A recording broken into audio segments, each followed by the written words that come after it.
El despertar de la niña. El amanecer nunca llegó aquel día. O al menos no para el pueblo de San Esteban. Desde la noche anterior, una neblina espesa cubría las calles, abrazando las casas como un sudario. Nadie salía, nadie abría las ventanas. Todos sabían lo que significaba. Ella había despertado. La primera en sentirlo fue doña Mercedes, la partera del pueblo, que a sus 80 años aún conservaba una mirada viva. Esa madrugada, mientras rezaba el rosario frente al altar de su difunto esposo, escuchó el llanto, un llanto de niña, suave al principio, como el gemido del viento, pero que poco a poco se transformó en un grito que atravesó las paredes. El aire se volvió denso, los crucifijos temblaron, y las velas comenzaron a gotear cera negra. Doña Mercedes sabía de quién se trataba. 50 años atrás, ella misma había ayudado a nacer a esa niña, Isabelita, la hija del hacendado Ramos.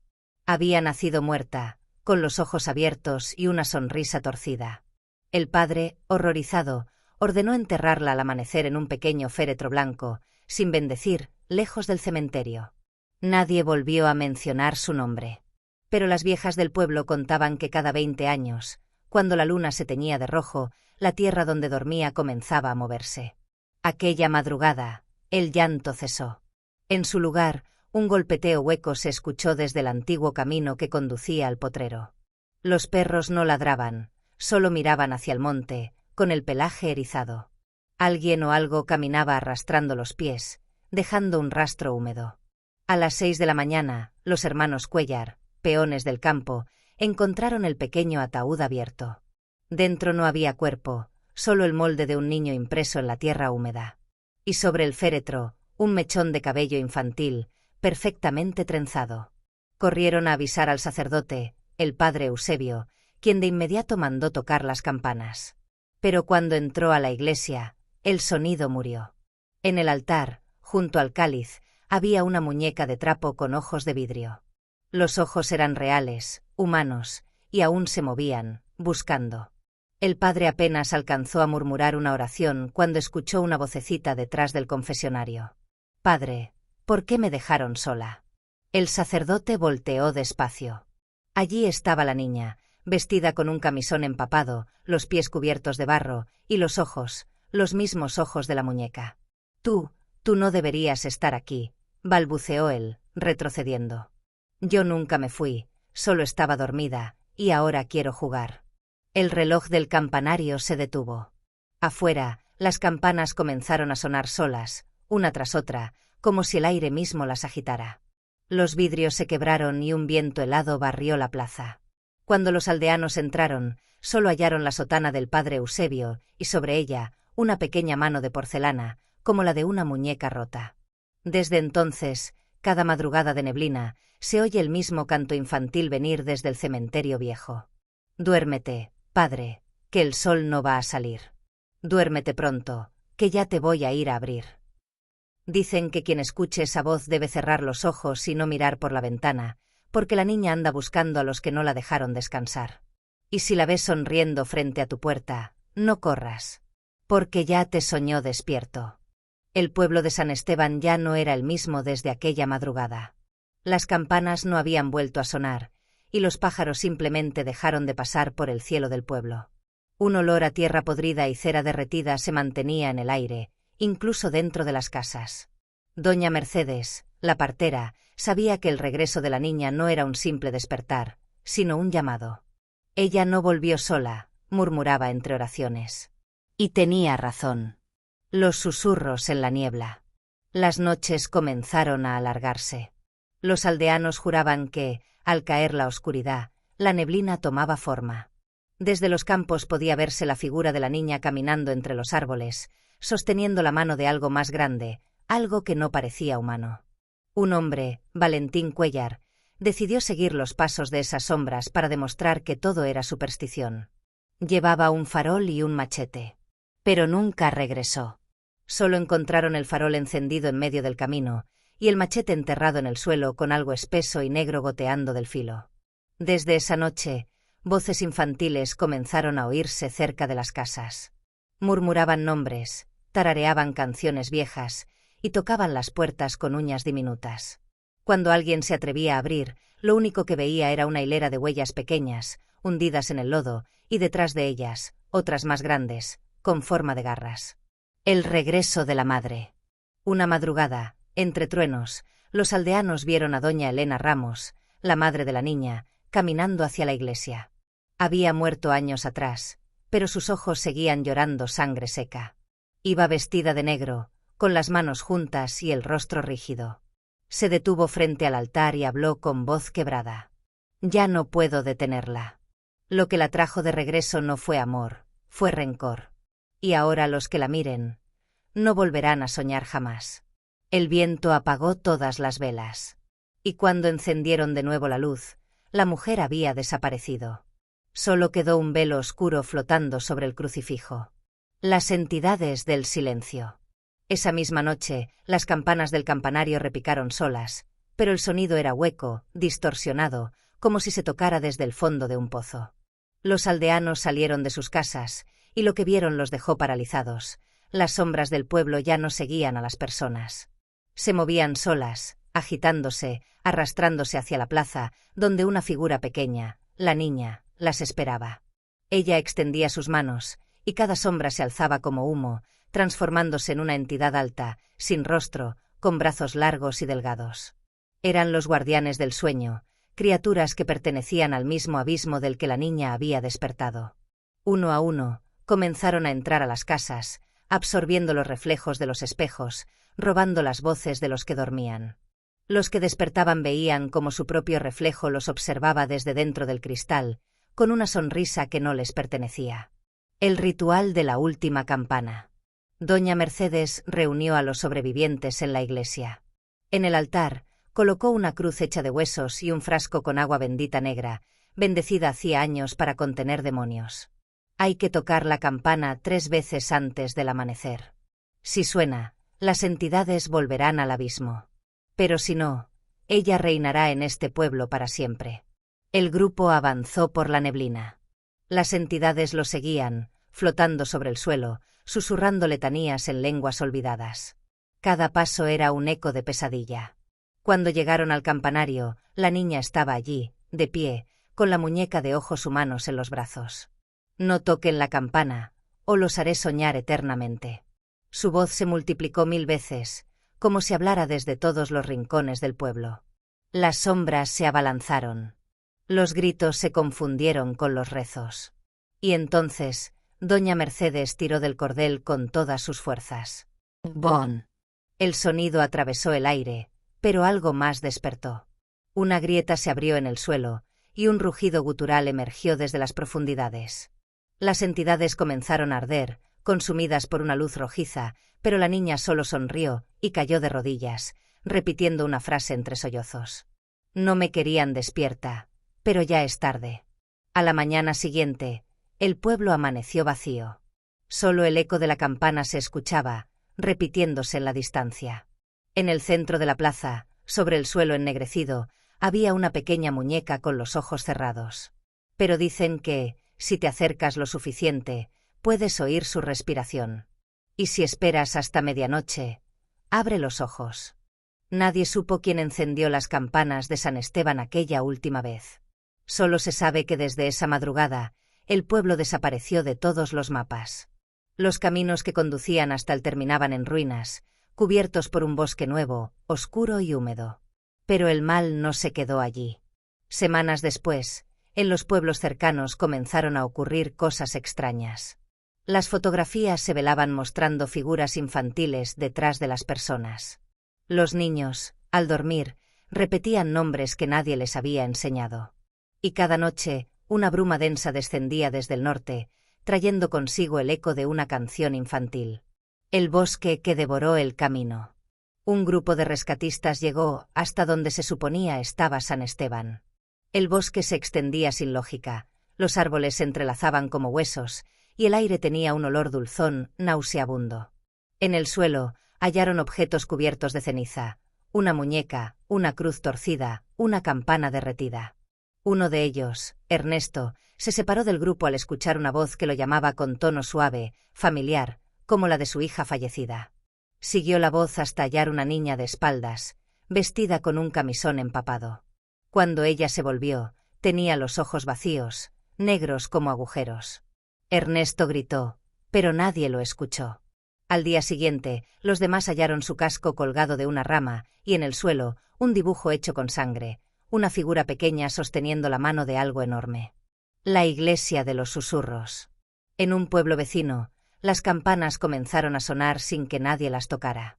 Los monjes, aterrados, encontraron en el campanario una marca grabada en piedra, un círculo con símbolos imposibles de leer, y dentro del círculo, una sombra que no se movía aunque la luz cambiara.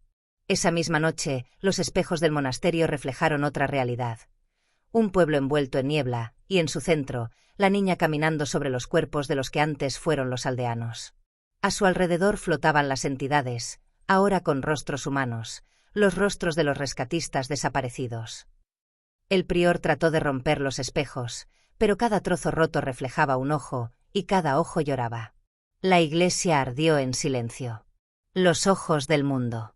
Los informativos locales hablaron de un fenómeno atmosférico. Los satélites mostraban una mancha oscura que se extendía en forma de espiral, cubriendo los valles y devorando aldeas enteras. Los científicos le llamaron la sombra de San Esteban.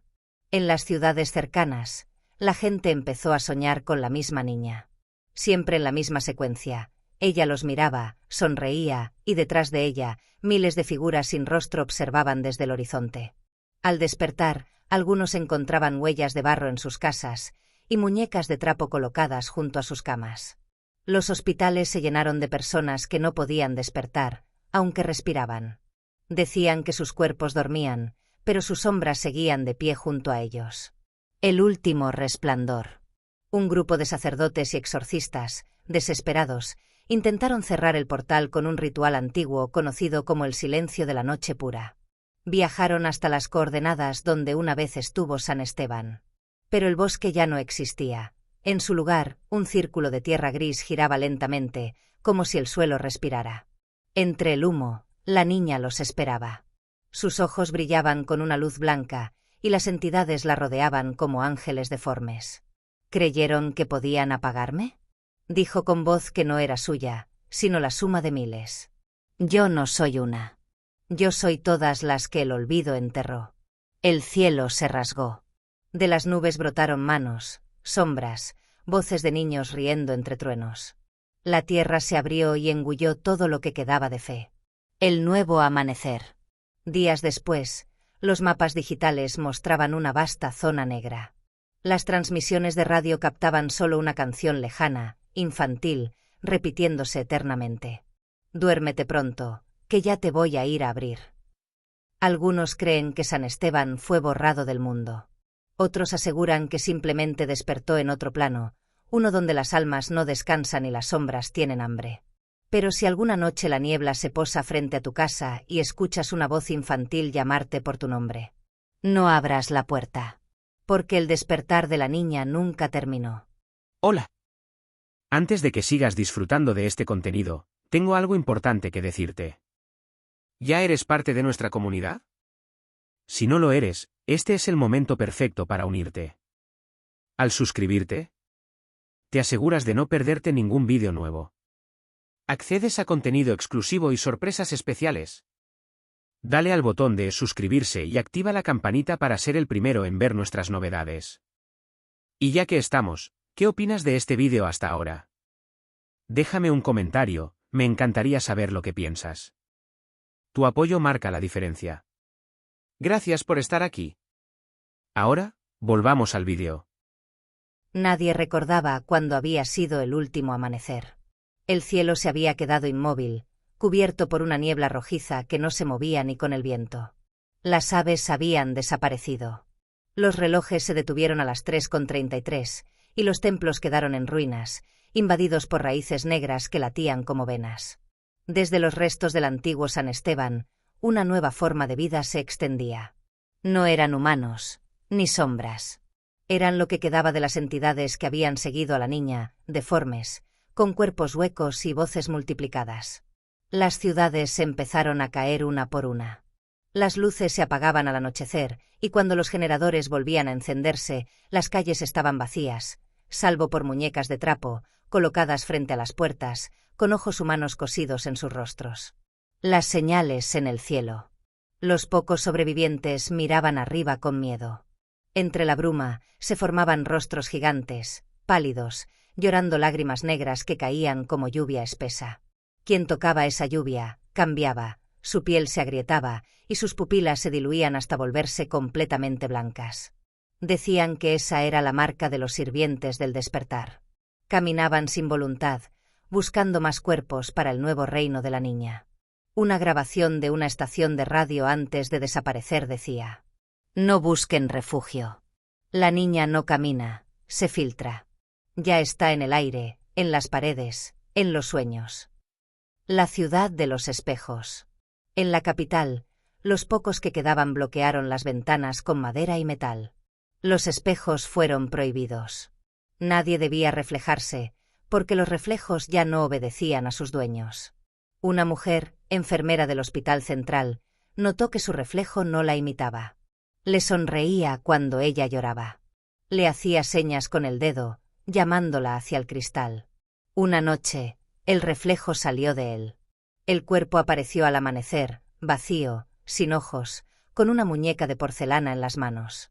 Y donde estaba el espejo, solo quedaba un agujero negro del que salían murmullos de niños rezando. El nuevo lenguaje. Las radios, los televisores y las bocinas de emergencia comenzaron a transmitir una voz infantil, suave y constante. Mamá ya volvió. Todos pueden dormir otra vez. La voz no venía de una señal humana. Era un pulso, una vibración que resonaba en el interior de las casas, de las paredes, de los huesos. Los que escuchaban por mucho tiempo comenzaban a reír, luego a llorar, y finalmente se quedaban inmóviles, con los ojos en blanco, murmurando en una lengua que nadie reconocía. Los científicos que lograron grabar y analizar el sonido afirmaron que no era lenguaje humano. El patrón se repetía cada 33 segundos, idéntico al ritmo del corazón fetal. El corazón de la niña. El retorno de la madre. Una figura apareció una noche en medio del caos. Era doña Elena Ramos, la madre de la niña, cubierta por un velo negro, caminando entre los cuerpos sin alma. En su mano sostenía una cruz invertida y un rosario hecho con dientes infantiles. Su voz resonó como un trueno entre los edificios vacíos. No hay salvación. Mi hija es la semilla, y ustedes son el suelo. A su alrededor, las entidades se inclinaban como si la adoraran. Entonces, del suelo brotaron raíces negras, que comenzaron a envolver los edificios, devorando el concreto, alimentándose del metal y del miedo. El cielo se abrió, mostrando un ojo gigantesco, pálido, sin iris. Y del ojo cayó una lágrima que estalló sobre la tierra, creando un nuevo lago. En el centro del lago, la niña renació. El nuevo mundo. Salió del agua, vestida de blanco, con el rostro cubierto por barro y una corona hecha con alambres oxidados. Sus ojos ya no eran humanos, eran abismos llenos de reflejos, donde se veían los rostros de todos los muertos del pueblo. Ahora duerman, dijo con una calma inhumana, porque ya no hay diferencia entre los vivos y los sueños. Las entidades comenzaron a arrastrar los cuerpos, colocándolos de rodillas frente a ella. Las sombras se alzaron, uniendo sus formas hasta cubrir la tierra entera. A lo lejos, el último sobreviviente escribió en una pared antes de desaparecer. No fue una maldición. Fue un nacimiento. Nosotros somos su reino. Desde entonces, no queda mapa ni nombre para lo que fue San Esteban. Solo una extensión infinita de neblina y silencio, donde de vez en cuando se escucha una risa infantil, suave, tierna. Y un susurro que promete el fin de todo sueño. El mundo ya despertó conmigo. El mundo dejó de girar. El cielo, ahora de un rojo espeso como sangre vieja, permanecía suspendido sobre una tierra que ya no respiraba. No existían mares ni montañas, solo una vasta llanura de ceniza y ruinas. Los pocos que aún caminaban no eran del todo humanos. Eran sombras con ojos, arrastrando los restos de lo que alguna vez fueron sus cuerpos, sus voces, sus plegarias. En el horizonte, una torre negra se alzaba, infinita, formada por los huesos de quienes resistieron al reino de la niña. Desde su cúspide, una luz pálida oscilaba, como si el corazón del mundo aún palpitara bajo el dominio de la oscuridad. La torre del silencio. Se decía que en lo alto de la torre dormía la niña. Su sueño mantenía cautivo al planeta. El tiempo no avanzaba mientras su respiración llenaba el aire, un compás tenue, constante, que hacía vibrar las piedras y las ruinas. A cada exhalación, miles de entidades emergían del polvo, figuras delgadas, cubiertas con pieles desgarradas, con manos que se extendían hasta el infinito. A cada inhalación, las almas que quedaban eran absorbidas, convertidas en murmullos, en parte del canto eterno que cubría el mundo. Duérmete, tierra mía, que la niña ya volvió. Los últimos sobrevivientes. Entre los escombros de una catedral caída, 3 seres humanos aún conservaban su forma. Lucía, una anciana ciega que afirmaba oír los pensamientos de los muertos. Esteban, un soldado que llevaba años sin hablar. Y un niño sin nombre, que sostenía un cuaderno cubierto de símbolos. Ellos creían que en la cima de la torre existía una forma de romper el ciclo, un despertar del despertar. Pero mientras ascendían, el mundo a su alrededor comenzaba a perder forma. Las piedras se derretían, los rostros se confundían, y las sombras susurraban plegarias en un idioma que ya no pertenecía a los hombres. Lucía fue la primera en detenerse. Ella no duerme, nos está soñando. Sus palabras se disolvieron en el aire, y al instante, su cuerpo se volvió transparente, convirtiéndose en humo. La cima del abismo. Cuando Esteban y el niño alcanzaron la cumbre, encontraron una habitación redonda, hecha de carne y piedra, respirando como un corazón vivo. En el centro, la niña estaba sentada en su pequeño ataúd, con la cabeza inclinada y los ojos cerrados. Alrededor flotaban miles de muñecas, todas con los ojos abiertos, murmurando oraciones sin sentido. El soldado levantó su arma, temblando. Esto termina hoy. Pero antes de disparar, la niña abrió los ojos. El mundo entero se detuvo. No había sonido, ni aire, ni luz. Solo su voz, resonando dentro del cráneo de cada ser vivo. Yo nunca desperté. Ustedes entraron en mi sueño. Las muñecas cayeron al suelo, y la torre comenzó a desmoronarse. El cielo se abrió como una herida, revelando un abismo lleno de rostros gritando en silencio. El soldado gritó, pero su voz fue absorbida. El niño, en cambio, abrió su cuaderno y comenzó a escribir. Las palabras se dibujaban solas, como si una mano invisible guiara la tinta. Y entonces comprendió, no existía realidad fuera del sueño de la niña. Toda la tierra, los vivos, los muertos eran ecos de su mente dormida. La niña bajó del ataúd. Caminó hacia el niño, lo tomó de la mano y sonrió. «Despierta conmigo». En ese instante, el cielo rugió. Las sombras se deshicieron, y un silencio absoluto cayó sobre todo lo que alguna vez fue el mundo. Cuando la luz regresó, ya no había torre, ni ruinas, ni cuerpos. Solo un campo vacío, con una niña jugando entre flores negras. Su risa llenaba el aire, dulce y eterna. Y a cada paso que daba, nacía un nuevo sol. Pero ese sol no calentaba, consumía. Porque el nuevo amanecer no pertenecía a los hombres. Pertenecía a ella. El mundo dentro del sueño. Dicen que si miras fijamente el reflejo del sol en el agua durante el amanecer, puedes ver su rostro, una niña de ojos oscuros, sonriendo desde otro mundo. Y si escuchas con atención, oirás la misma melodía que selló el destino de la humanidad. Duérmete pronto, que ya te voy a ir a abrir. Entonces, el agua se oscurece, y una mano infantil emerge para tocar la tuya. Y si no apartas la vista, el reflejo sonríe y te susurra. Ya estás dentro de mi sueño.